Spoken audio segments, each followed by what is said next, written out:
It's been a whole 4 months since I last reviewed a One Direction song, and it feels like it's time that I got back on the horse. You might remember the little tirade I went on about the last song, and to be honest, I feel that the obvious lack of respect for the group has diminished in me. That's not to say that I like them in any way, shape or form, nor do I think that they're a credible act in any sense of the word. But just like Justin Bieber, there's only so long that you can rant about an artist or group before you just run out of steam. This week is a triple review special. Currently there are 3 songs that occupy the singles charts that are from One Direction, so I thought that I'd kill 3 birds with one stone and give a brief review of all 3 songs, all of which appear on their newest album, Midnight Memories. These songs are Story of My Life, You and I, and Don't Forget Where You Belong. Story of My Life is a folk-driven song where the boys try to go down a more personal route and tries to make something that's believable. Whilst I can appreciate the effort, it's clear that they missed their target by a mile. Not only is the title a joke since these guys are barely in their 20s and they've hardly had a life, but lyrically, this song just feels inept. And considering that all of them had a hand in writing this song,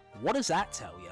Forced rhymes aside, and cringe-worthy lyrics like "written on these walls are the colours that I can't change," and if anyone out there can explain to me what that means or why they chose to channel Minnie Riperton in this song, I will give you a medal. The message of this song leaves me to believe that the supposed story of their lives involves being involved with girls that they feel nothing for, give them false hope, be there for them physically, and just use their love but feel nothing for them at all and give nothing back to them. And girls fawn over them? For what reason exactly? Certainly isn't because that they're sentimental. It's not a great song, but it's easy listening enough, and its folk sound is by far the best thing about this song. Can't hurt using folk in order to rack up a huge hit song. Didn't do Avicii any harm, did it? It's a song where the guys try to be sincere but ultimately fail. You and I, in a nutshell, is a love song about how the protagonist realises that turmoil hits every relationship and how these challenges make him more determined to see things through. What's meant to be a soaring ballad is at the end of the day a dreary, sleep-inducing piece of album filler that lacks any real conviction or emotion. Like Story of My Life, the lyrics are confusing in places. For example, silence and sound, did they ever hold each other tight? Which makes no sense, but it sounds poetic enough to the point where girls will be creaming themselves. Not even the gods above can separate the two of us, no, nothing can come between us. Well, except for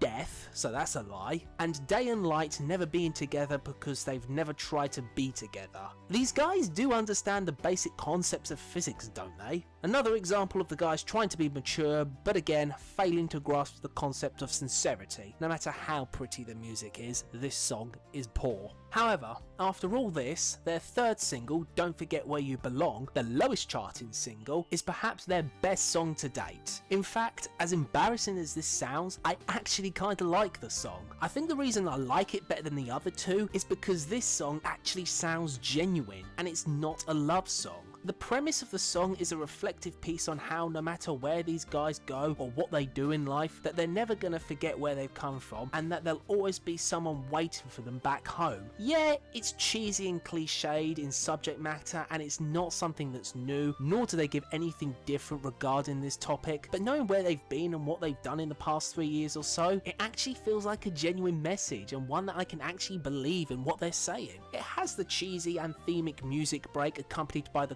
Queen-esque We Will Rock You claps and stamps, which make this song really catchy and corny, but in a good way. I'd go as far as to say that this, as an overall song, is probably the best song these guys have released. I'd actually call this a good song, and I never thought I'd see the day where I would praise a One Direction song and actually call it good. Overall though, if these songs have shown me anything, it's that the guys are trying to create a more mature sound, that they're trying to create something that makes them sound more credible, and that they're more than singing vapid, meaningless and substanceless material. They still have a long way to go, clearly. Nevertheless, I can appreciate the effort and I can appreciate doing something different. Whether or not this will last, only time will tell.